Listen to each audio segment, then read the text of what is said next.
basis of the story is this dolphin who was hurt bad enough to have his tail amputated.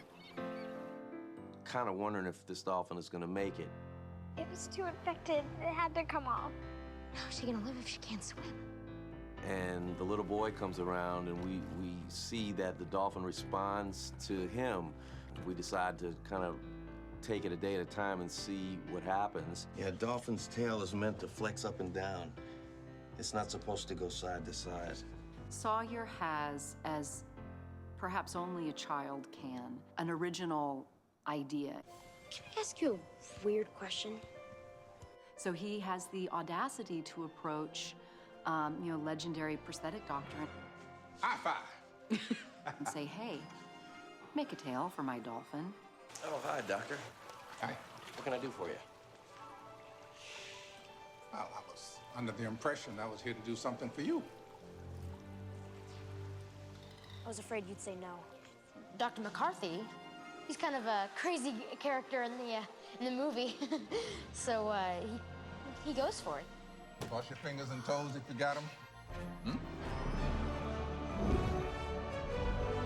Swim, you fish. Swim!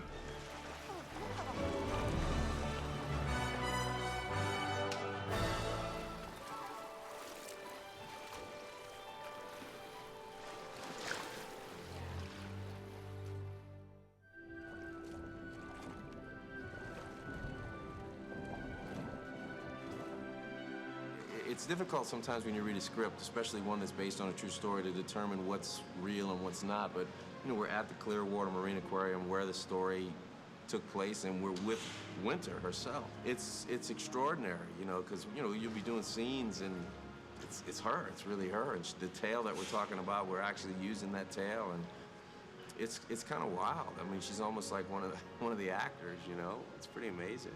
I went into the audition and Charles said, yeah, we're teaching the real Winter to do all this stuff. What? I have no idea we were gonna work with the actual Winter. It's gonna get crazy. I don't know if the other actors knew that Winter was a real dolphin and the script was based on a true story.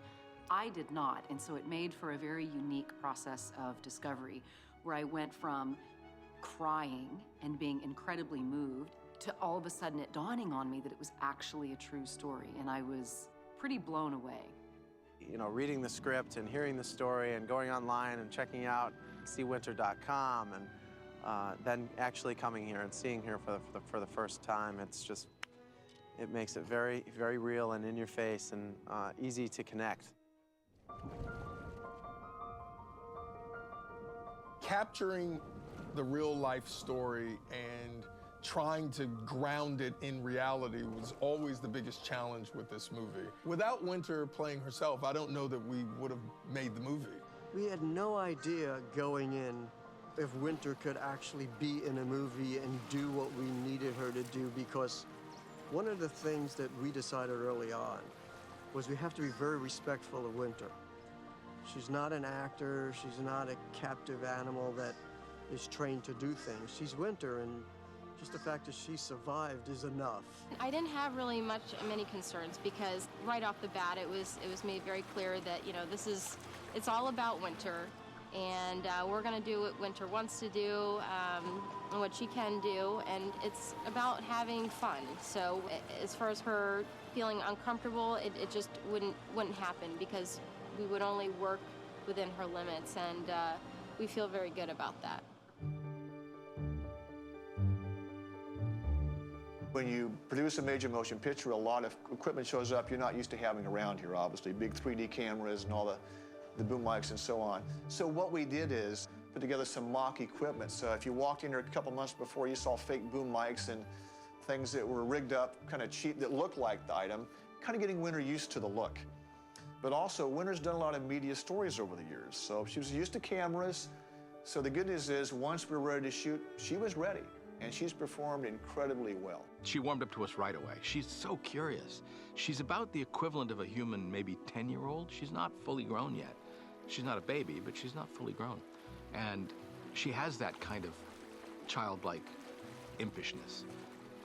She loved coming around and checking out the cameras and checking out the crew, and she'd come over and watch us as we were doing things. She'll, whenever she knows you're looking at her, she'll look up and she'll look at you sideways like that, like, hey, you know, and she'll wait for the fish. She's like, fish, please, fish. I never imagined, you know, a month ago that I was going to be commanding an otter to put its nose against my hand and doing the things that I'm doing with the behaviors with Winter and helping feed sharks and putting my arms around them as they eat. It's just, this experience is so rewarding in and of itself. This set revolves around Winter. You know, if she's happy, we're happy. You know, she runs the project basically. For me, being with Winter is a moving experience. She really touches me, even if I'm just standing at a slight distance looking at her. Her story just is constantly with her.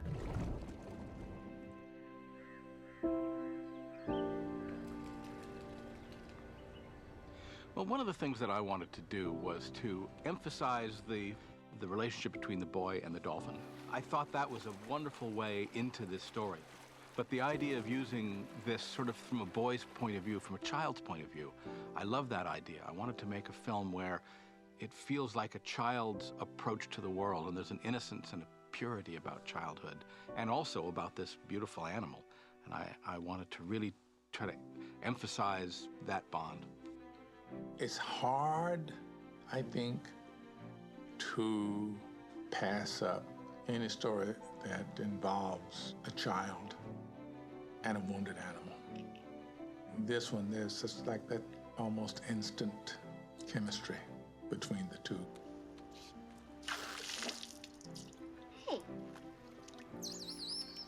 So we're getting ready for this. Right after Sawyer gets pulled in at night, she knocks him into the pool.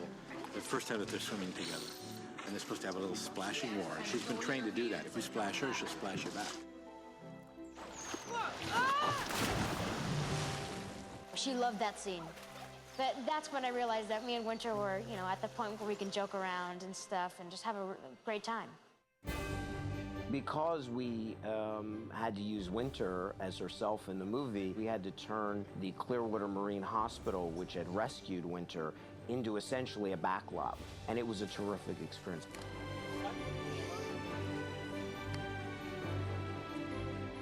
I really enjoy being at the aquarium. I've enjoyed the river rats and the turtle and the sharks. You can touch them if you want. That's okay. I'm good.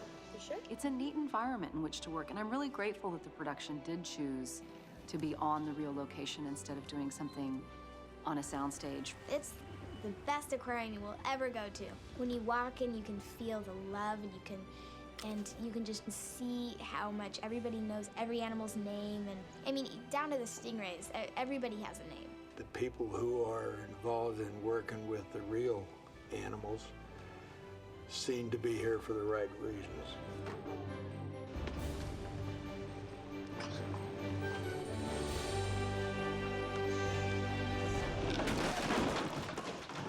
The challenge for me was, because Winter is at that aquarium, you can't just be moving her around, was to shoot at the aquarium, which isn't the most photogenic place. That's it? Yeah.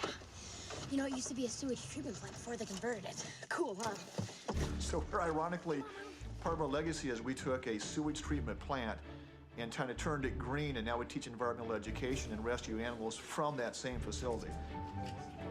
Our director felt very strongly that the two pools that existed was not enough, and the film would feel too claustrophobic and small. So actually what I did was I wrote in an added area, like an extra outside area of other pools. So we built an entire wing on the outside of the hospital. One of the issues we had with it is it had to hold 80,000 pounds of water. So this could not be a traditional set.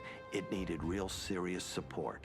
And they also wanted to use the 20-foot diameter, 4-foot deep stranding pool that Winter was actually rescued and her first rehabilitations had taken place in.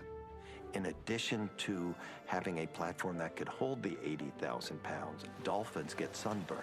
So we had to build a system, which we are using in the movie, which you see in the movie, of shading the dolphins. Our production designer, Michael Kornblith, who did a terrific job, really converted the hospital into the set that we needed for the film. The movie is first and foremost in my responsibilities and my thoughts, but the fact that I was also creating a permanent home for something as magical and miraculous as winter sort of just added an entire new dimension to this. That was a winner. We spend every day with the trainers and the doctors that work with these animals, you know, on a daily basis, and they're just great people to have around. This group of people, they care so much about these animals, and they take animals that are hurt or, you know, abandoned or whatever it is, and they try their best to rehabilitate them and re-release them. And the only animals that are here are the ones that were unable to be re-released. You really feel like these are people who have dedicated their lives to making other lives better. And there's something very kind of pure and genuine about that. These animals are my life, and Winter's my life, and I think about her like I think about my own child. And when I do go home, she's still in my mind, and it has been ever since she arrived here at the aquarium. We also go to the next step. We try and educate people about, okay, this happened. Now here's what you can do to make sure it doesn't happen again. So we try and rescue the animals, number one, but then secondly, make sure we educate at the same time. Neat, huh? Yes. I've seen kids walk in here. I've seen 99-year-old men come in here that had their lives changed, where they got up and said, you know what, I'm going to move on now, because they saw what Winter had done and how that she fought through and didn't give up. Just because you're hurt doesn't mean you're broken. Trust me, I'm broken. No. That's broken. It's a story that needs to be told and can really affect a lot of people, and I think especially younger kids with disabilities, to show that life goes on. It gives you chills, you know, when you think of how you're telling Winter's story. She's doing it. It's magical. If you can see what Winter's overcome in her own life with her own challenges, I think it's an inspiration to everyone who sees it. Sort of shows our connection to other animals and how one can draw inspiration from anywhere. I love the idea that Winter is kind of like a healing influence, as she is in real life. High five.